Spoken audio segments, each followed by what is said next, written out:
요한복음 7장 1절로 9절 말씀 우리 같이 읽겠습니다.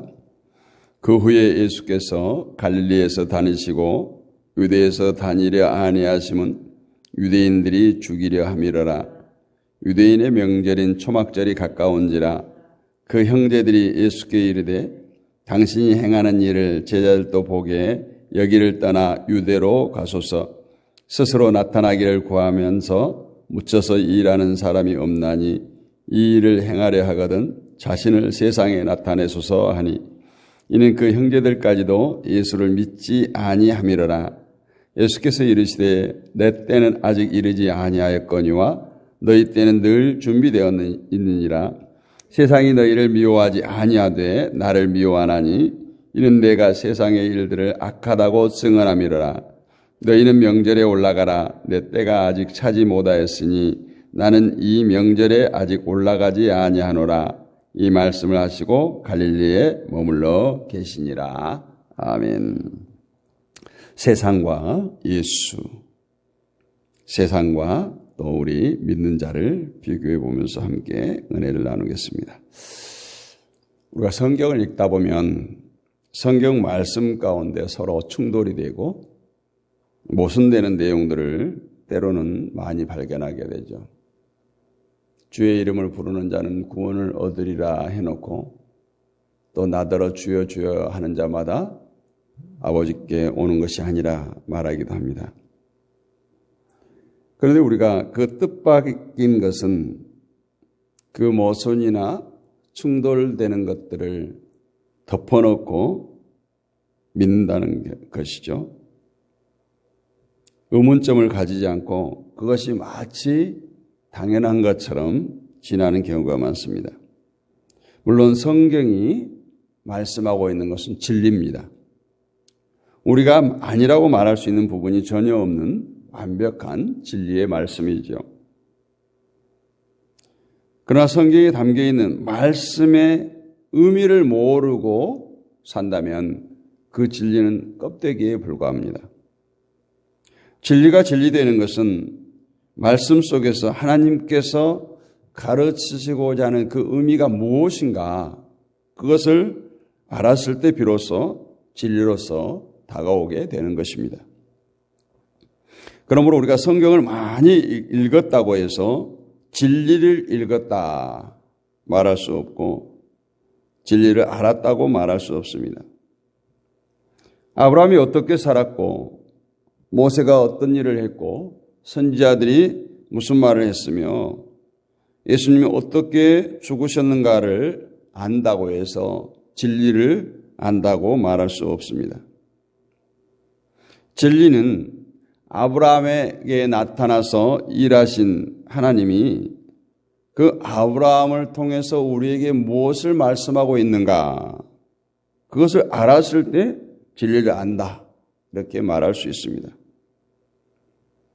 예수님의 십자가에 담겨진 하나님의 그 마음을 알 때 비로소 십자가의 진리를 안다라고 말할 수 있습니다. 그러므로 성경은 거룩한 말씀이기 때문에 의심하면 안 되고 의문을 가져도 안 된다는 것은 잘못이다. 무슨 의미인지 알지 못하면서 무조건 믿는다는 것은 있을 수 없다는 것이죠. 오늘 본문에도 보면 충분히 의문을 가질 만한 모순된 말씀이 있습니다. 10절까지 읽지 않았는데 그것은 8절 말씀과 10절 말씀이에요.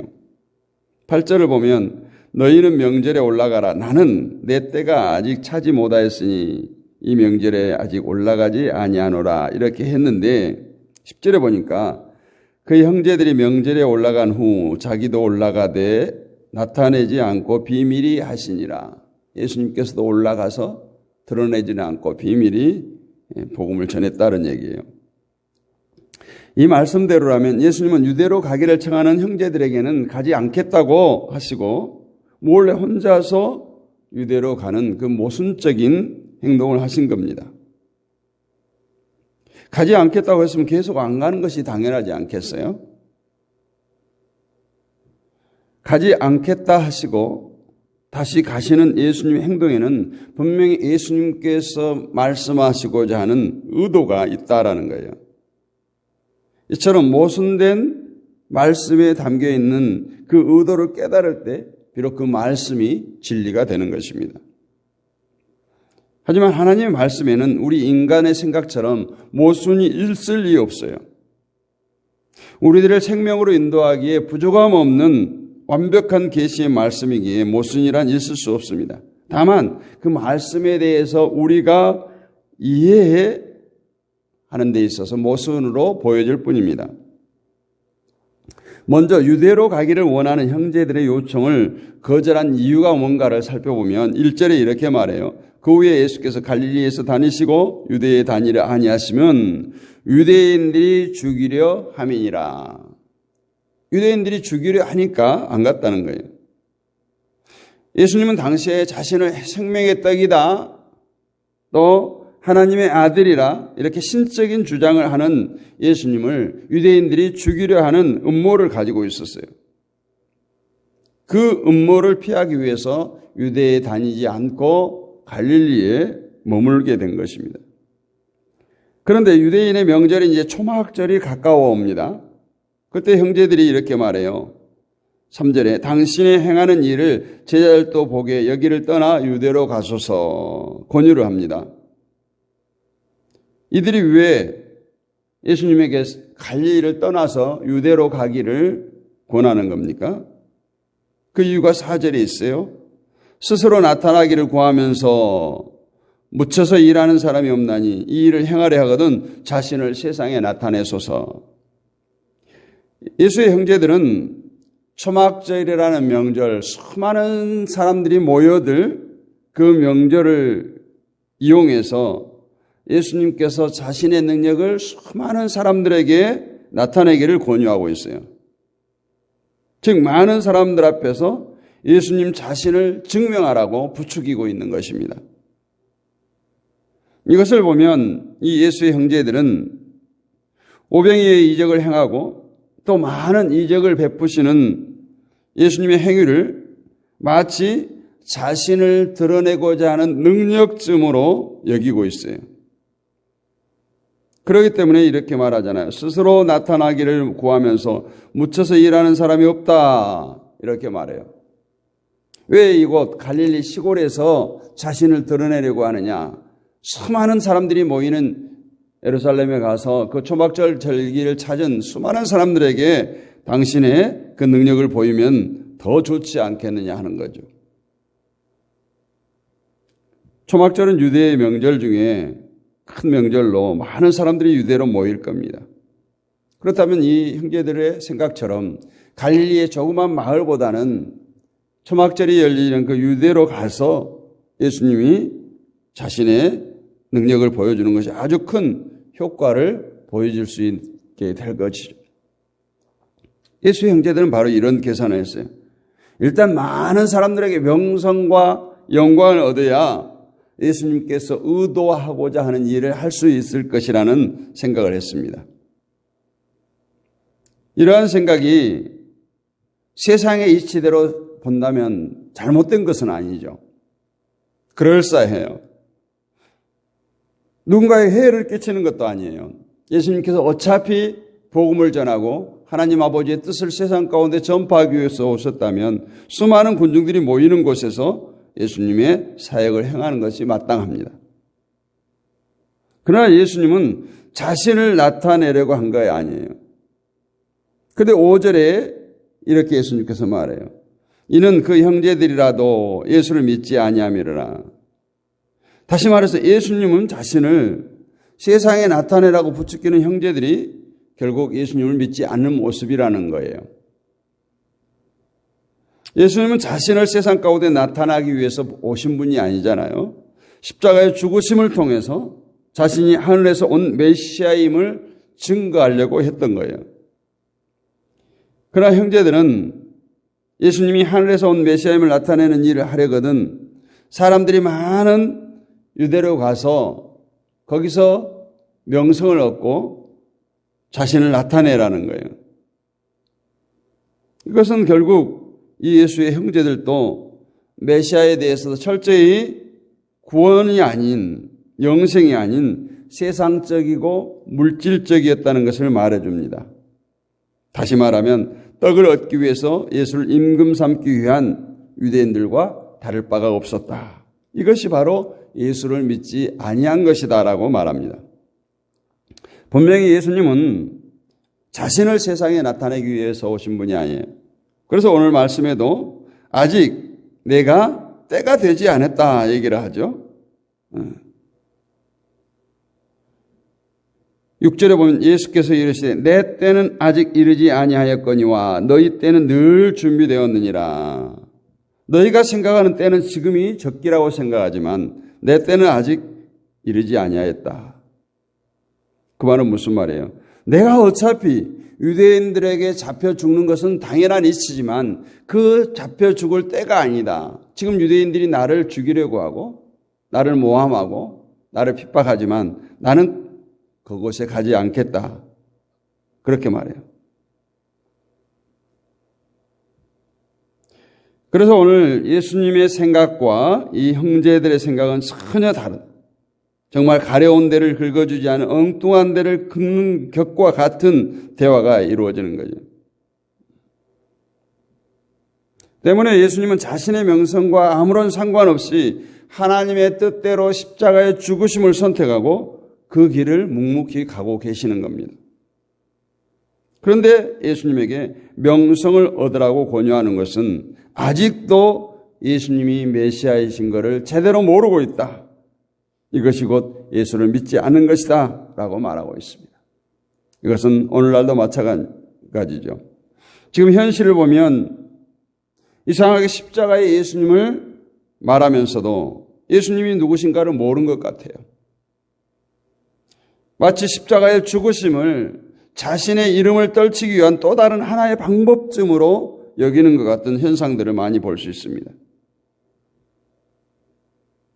오늘날 보면 다른 사람을 구하기 위해서 자신의 생명을 아낌없이 드리는 사람들이 세상에 이름이 오르내리죠. 보통 그들을 우리는 의인이라고 말합니다.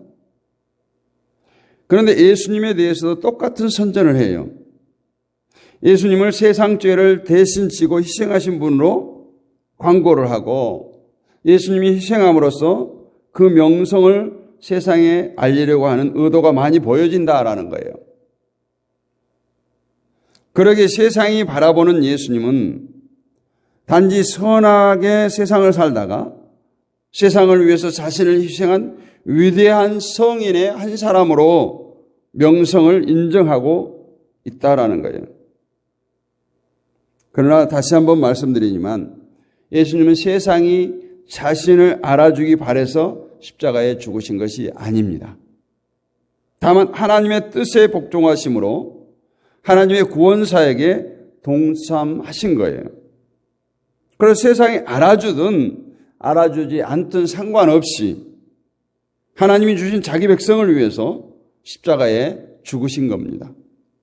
그것이 하나님의 뜻이었기에 하나님의 뜻에 복종한 것뿐이에요. 이처럼 세상이 알아주지 않는 것이 예수님에게 상관없는 일이었다면 지금 예수를 믿고 있는 우리들도 마찬가지여야 되지 않겠어요? 세상이 알아주지 않는다고 해서 안달할 이유가 없다라는 거예요. 지하철에 모 교회 광고판이 붙은 것을 보고 찬반론이 막 일더라고요. 대형 교회죠. 지하철에 광고하려면 상당한 자금이 필요하니까. 기독교인들조차도 비판을 하는 사람들이 있어요.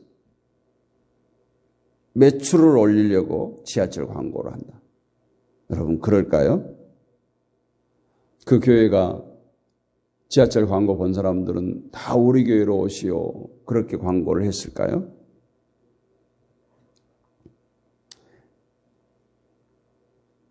우리가 정말 예수를 믿는다고 하면서 어떤 것이 예수님을 잘 믿는 것인가 모르고 있는 것 같아요. 물론 토론은 할 수 있어요. 그러나 그것을 비판하는 것은 바로 우리 자신을 비판하는 것과 마찬가지예요. 우리가 예수님을 믿는 것이 우리의 이름을 위해서가 아니에요. 내 교회, 우리 내대원교회를 위해서가 아니에요. 또 예수님을 이용해서 내 이름을 세상에 나타내고 예수님을 이용해서 내 교회를, 우리 교회를 세상에서 나타내려고 해서는 안 됩니다.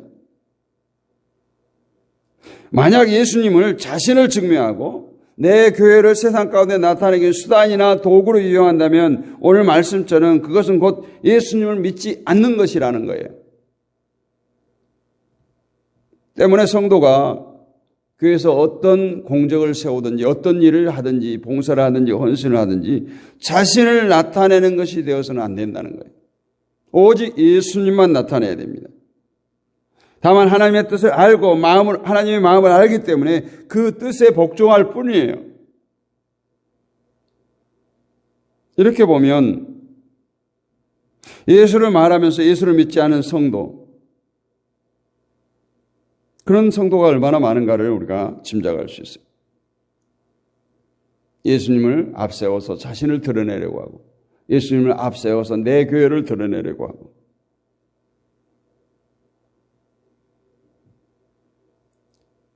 그러나 더 중요한 것은 내 자신이 바로 믿음이 아닌 믿음의 자리에 스스로 잘 믿는다고 착각하는 것이 아닌가, 이것을 돌아보는 거예요. 혹시 내가 내 이름과 명성과 체면과 자존심을 포기하지 못하고 그러한 것들을 지키기 위해서 예수님을 이용하고 있지 않는가, 우리가 이 아침에 생각해 볼 수 있다면 이 말씀의 은혜가 우리에게 임하게 될 줄로 믿습니다. 이러한 시각에서 본다면 목사들이 큰 교회를 그토록 원하고 사역자들이 악을골짝 빈들에도 복음 들고 가는 것이 아니라 수도권에 머물게 해달라고 기도하고 이 모든 것이 자신의 이름과 명성에 있지 않을까요? 시골에 조그만 교회에 있는 것보다 도시의 큰 교회에 있는 것이 자신을 나타내고 자신의 자존심을 세울 수 있기 때문에 저 역시 목사로서 얼마든지 같은 마음이 있을 수 있기 때문에 늘 하나님의 인도하시는 대로 순종할 수 있는 마음을 구하고 하나님께 엎드릴 뿐이에요. 오늘 본문에서 우리는 판이하게 다른 두 사고방식을 만날 수 있습니다. 하나는 형제들의 사고방식으로 자신을 나타내기 위해서 사는 것이, 자기 이름과 명성을 위해서 사는 것이 예수 형제들의 사고방식인 반면에 철저하게 자기의 명성을 버린 채 오직 하나님의 뜻에 복종하기 위해서 사시는 예수님의 사고방식이 그겁니다. 세상은 이 두 사고방식으로 구분되고 어떤 사고방식에 순종하느냐에 의해서 하나님 편의 사람인지 아니면 세상 편의 사람인지로 나누어집니다. 예수님은 유대로 가라고 권유하는 형제들에게 6절로 8절에서 이렇게 말해요. 예수께서 이르시되 내 때는 아직 이르지 아니하였거니와 너희 때는 늘 준비되어 있느니라. 세상이 너희를 미워하지 아니하되 나를 미워하나니 이는 내가 세상의 일들을 악하다고 증언함이라. 너희는 명절에 올라가라. 내 때가 아직 차지 못하였으니 나는 이 명절에 아직 올라가지 아니하노라. 여기서 말하는 예수님의 때가 뭐예요? 아까도 얘기했지만 바로 십자가를 지실 그때예요. 내 때는 아직 이르지 아니했다는 것은 예수님의 때는 예수님 스스로가 선택하는 것이 아니라 하나님의 뜻에 의해서 선택되어지고 이루어진다는 거예요. 즉 모든 것을 예수님의 뜻대로 하는 것이 아니라 하나님의 뜻에 복종되어지고 있음을 말해줍니다. 반면에 너희 때는 늘 준비되어 있다고 말씀하고 있네요. 그것은 스스로 너희들이 선택하면 언제든지 행할 수 있다라는 거예요. 다시 말해서 유대로 가는 것이 예수님에게는 자신의 이름과 명성을 위해서 가는 것이 아니고 하나님의 정하신 때에 이르러야 가지만 하나님에게 복종하는 삶을 살아가지 않는 너희 형제들은 언제라도 마음만 먹으면 유대로 갈 수 있다라는 거예요. 만약 예수님께서 정말 자신의 명성을 위해서 일하시는 분이라면 형제들의 말처럼 초막절에 수많은 유대인들이 모이는 그곳으로 가야겠죠. 좋은 기회죠.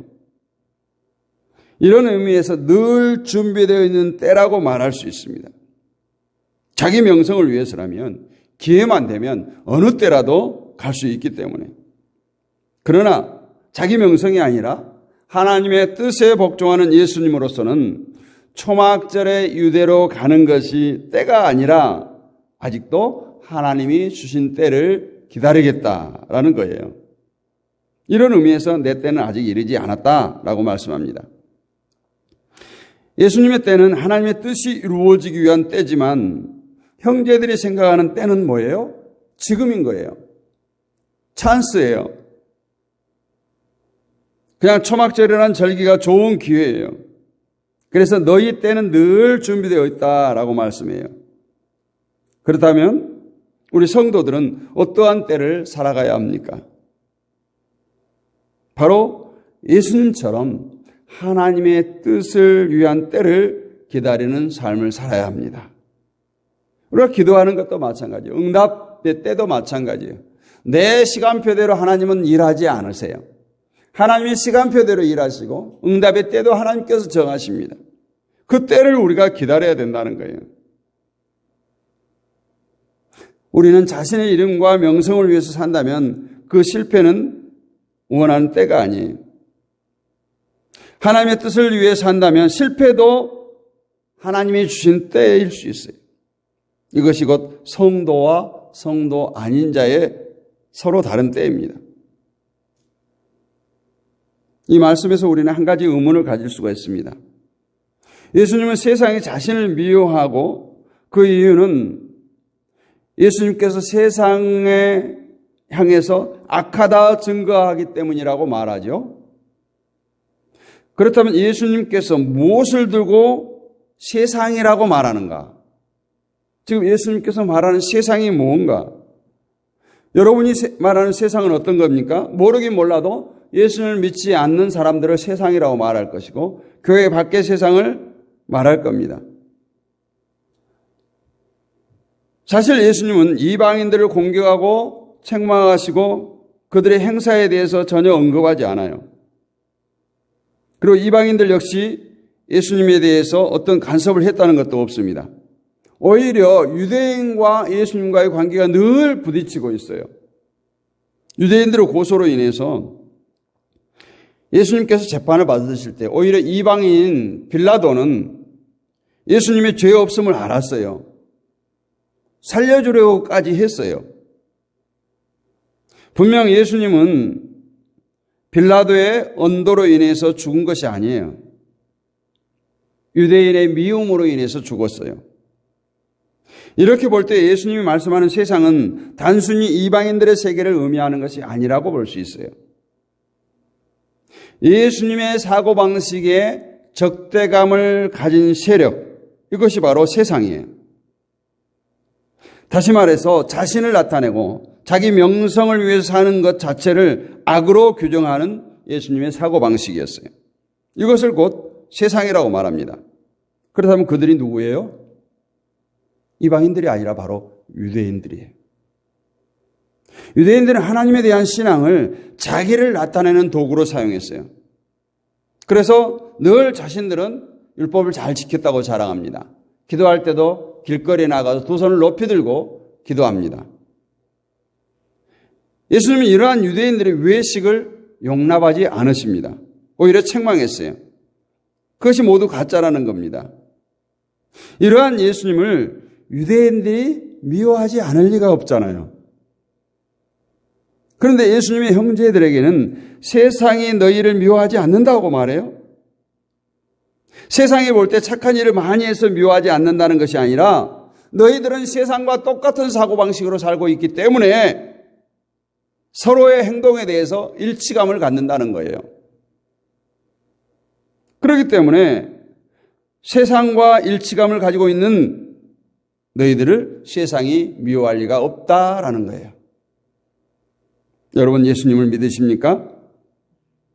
성도는 자신의 이름을 나타나기 위해서 사는 것이 아니라 하나님이 주신 때를 기다리며 하나님의 뜻에 복종하기 위해서 살아가는 사람이 성도예요. 그러기에 실패가 있다 할지라도 낙심하지 않고 실패하게 하시는 하나님의 뜻을 생각하며 어떻게 하는 것이 하나님의 뜻에 복종하는가를 날마다 고민하며 사는 자가 바로 하나님의 백성입니다. 우리에게 생명을 주시는 것은 십자가에 죽으신 예수님이에요. 때문에 성도는 오직 예수님의 십자가를 높일 뿐이에요. 그리고 우리는 예수님의 십자가 뒤에 감춰지는 것이 마땅합니다. 예수님의 십자가 앞에서 그 어떤 사람도 정당함을 얻을 수 없어요. 모든 인간은 악하기 때문에. 성도는 자신을 나타내기 위해서 사는 사람이 아닙니다. 오직 예수님의 십자가를 나타내기 위해서 사는 사람이에요. 이것을 위해서 필히 우리 자신의 이름에 대해서 포기할 수 있어야 돼요. 내 자신을 포기해야 돼요. 내가 증거되기를 바라는 마음이 있다면, 내가 나타내고자 하는 마음이 있다면 그 순간 예수님에 대한 증거는 사라질 수밖에 없습니다. 여러분, 개인을 보지 마시고 오직 예수님만 바라보고 사시기를 원합니다. 그가 바로 그리스도의 사람이에요. 그러기 위해서 하나님께서 우리를 부르시고 우리를 세우셨습니다. 오늘도 예수 그리스도만을 높이고 자신을 감추는, 자신을 버리는 그러한 삶으로 하나님께 영광 돌리는 그리스도의 사람으로 세워져 가기를 주님의 이름으로 축복합니다. 거룩하신 아버지 하나님, 은혜를 감사합니다. 이 새벽도 우리를 흔들어 깨우셔서 주님의 보좌로 인도하여 주심을 감사합니다.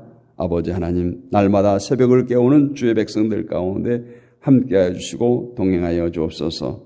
새벽에 내가 너희를 도우리라 약속하셨습니다. 도와주시옵소서. 동행하여 주시옵소서. 오늘 하루도 주님을 바라보고 달려가기를 원합니다. 우리의 발걸음을 인도하여 주시고 세상 가운데 비틀거리거나 실족함이 없도록 주의 강한 팔로 붙들어 주시옵소서. 우리의 연약함을 아시는 주님, 날마다 새 힘을 공급하여 주시고 영육간에 강건케 하여 주옵시고 우리들의 가정을, 직장을, 사업장을 축복하여 주시고 어리에서 난 자녀 손들을 축복하여 주옵소서.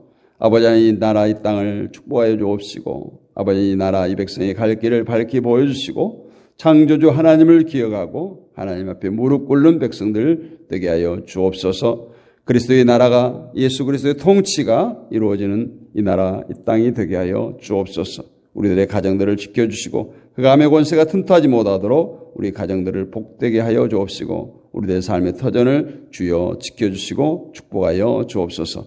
이 새벽도 이 한 주간도 주님을 찾고 주님을 믿으며 달려가기를 원하오니 주님 동행하여 주옵시고 피곤치 않고 곤비치 않도록 주여 붙들어 주옵소서. 믿사옵고 살아계신 우리 주 예수 그리스도 이름으로 감사하고 기도하옵나이다.